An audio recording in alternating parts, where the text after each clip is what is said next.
పులులు సింహాలు లేవా అధ్యక్ష? చుట్టుముట్టూతో కొన్ని కుంటెనక్కలు చేరి ఇట్లా వ్యవహరిస్తున్నాయి అధ్యక్ష. చుట్టుముట్టూతో కొన్ని కుంటెనక్కలు చేరి ఇట్లా వ్యవహరిస్తున్నాయి అధ్యక్ష.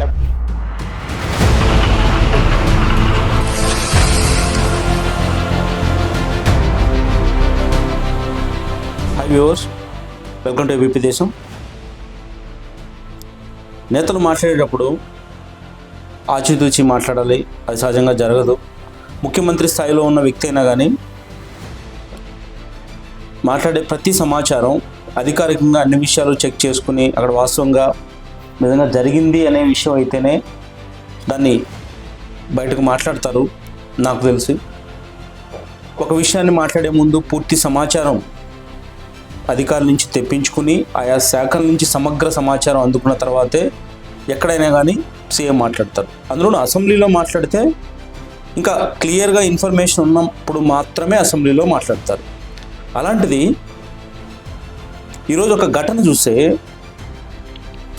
నేతలు మాట్లాడే మాటలు వాస్తవంగా జరుగుతున్న పరిస్థితులకి ఎంత తేడా ఉంటుంది అనేది స్పష్టంగా అర్థమవుతుంది. ముఖ్యంగా హెచ్సియు ఘటన చూస్తే ఈరోజు చక్కగా 400 ఎకరాల్లో ప్రశాంతంగా ఆ చెట్ల మధ్య తిరుగుతూ అక్కడున్న ఆహారాన్ని తింటూ హాయిగా జీవించే అనేక వన్యప్రాణులు ఈరోజు రోడ్లపైకి వస్తున్నాయి. దాని ప్రభావంతోనే తాజాగా ఒక జింక కుక్కల బారిన పడింది. ఇంకా అక్కడ చెట్లు లేవు.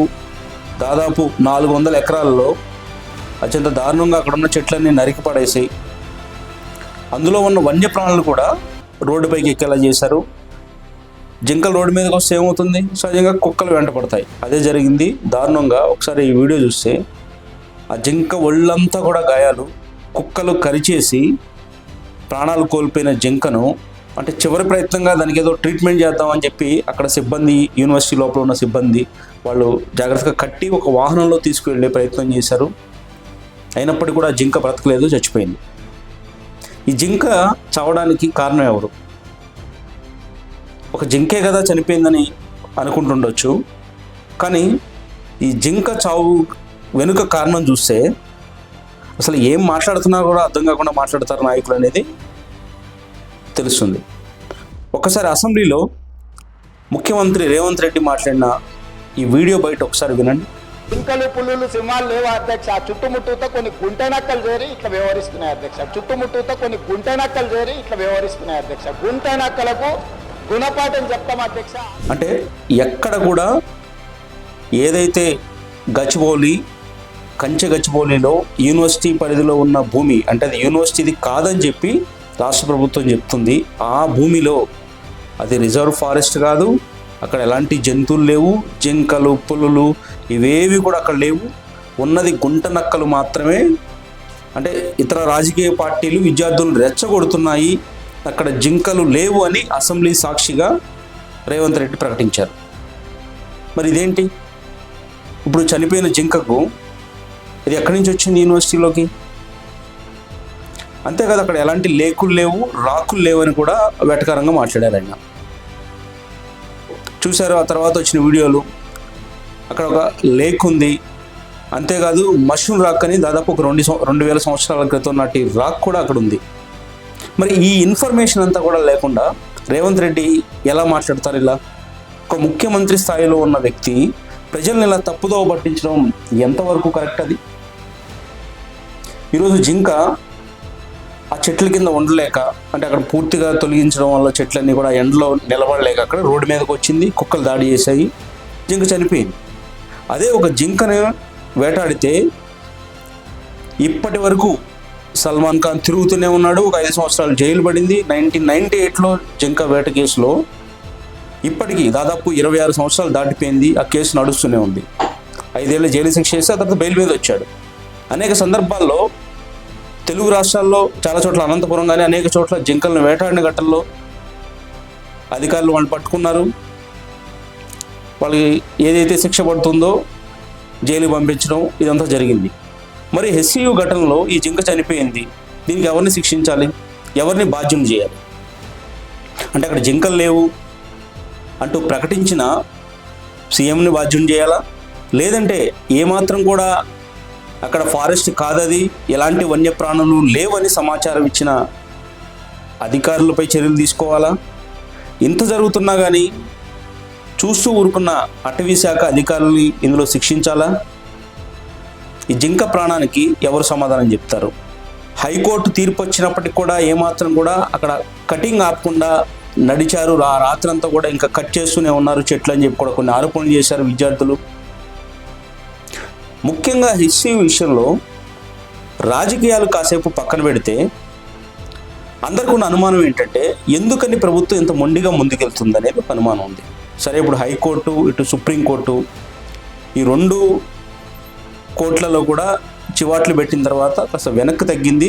ఇప్పుడు ఒక సమన్వయ కమిటీ వేసి ముందుకు వెళ్ళాలి, సమస్యను పరిష్కరించుకోవాలని చెప్పి కూడా రాష్ట్ర ప్రభుత్వం ఇప్పుడు భావిస్తుంది. ఇదే పని ముందు చేసినట్టయితే కొంత ఉపయోగం జరిగేది. ఆ చెట్లు నరక్క ముందు ఆలోచించినట్టయితే ఈరోజు జింకలు రోడ్డు మీదకి వచ్చేవి కాదు, ఒక జింక ప్రాణం కోల్పోయేది కాదు. ఇవన్నీ కనీస సమాచారం లేకుండా ఒక సీఎం స్థాయిలో వ్యక్తి ఎందుకు ఇలా వ్యవహరిస్తున్నారు అనేది ప్రధానంగా ఒక విమర్శ వినపడుతుంది. దానికి రేవంత్ రెడ్డి గారే సమాధానం చెప్పాలి. ఏదో మరో పార్టీ సంబంధించి ఒకల్తా పుచ్చుకుని ఎవరూ మాట్లాడట్లేదు. ముఖ్యంగా వాస్తవ పరిస్థితుల్ని చెప్పాల్సిన ముఖ్యమంత్రి కేవలం అది ఒక రాజకీయ ఆరోపణగానే లేదంటే రాజకీయ విమర్శగానే చూస్తూ కాకతాళీయంగా విమర్శలు చేస్తూ పంచ్ డైలాగులు ఇస్తూ పోతే వాస్తవ పరిస్థితులు ఈరోజు బయటపడ్డాయి కదా. మరి ఇప్పుడు దీనికైనా సమాధానం ఏం చెప్తారు? అదే జింక వేట వేరే వ్యక్తి చేస్తే, ఒక జింక ప్రాణం కోల్పోవడానికి మరొక వ్యక్తి బాధ్యుడైతే ఖచ్చితంగా ఈసారి తీసుకుని లోపలేసేవాళ్ళు, ఈరోజు చట్టపరంగా చర్యలు తీసుకునేవాళ్ళు. మరి ఇప్పుడు ఎవరి మీద చర్యలు తీసుకుంటారు? కాబట్టి ఒక ముఖ్యమంత్రి స్థాయిలో ఉన్న వ్యక్తి కాస్త బాధ్యతగా మాట్లాడితే ఇలాంటి పరిస్థితులు రావు.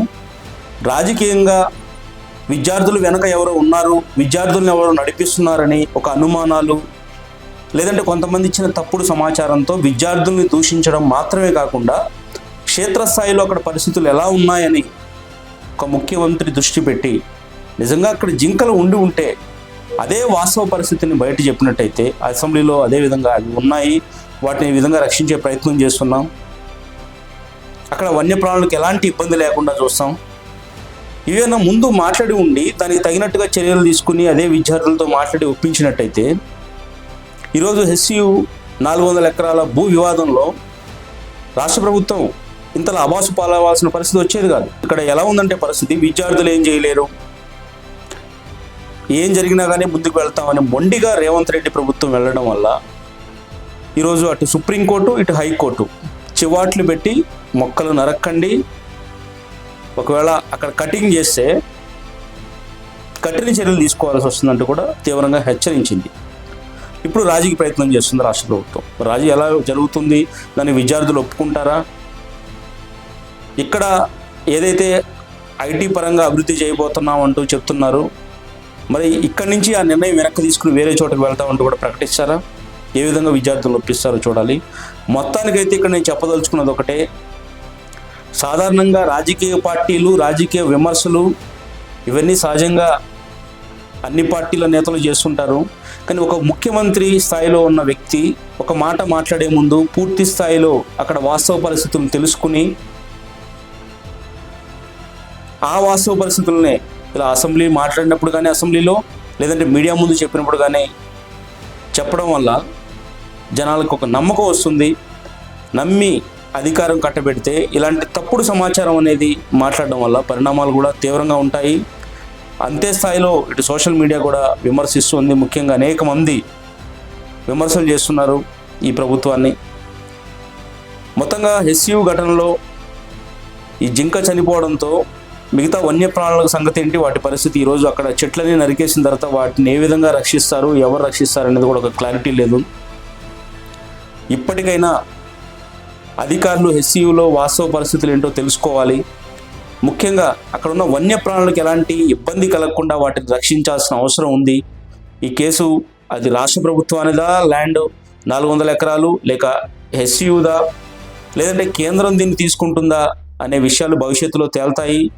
కానీ ఆలోపు ఇక్కడ వన్యప్రాణులను రక్షించడానికి తక్షణమే చర్యలు తీసుకుంటే ఆ మిగతా జంతువులు కానీ వాటిని రక్షించుకోవచ్చు. ఆ మిగతా జంతువులు కూడా ఇలా కుక్కల బారిన పడకుండా వాటి ప్రాణాలు కాపాడుకోవచ్చు.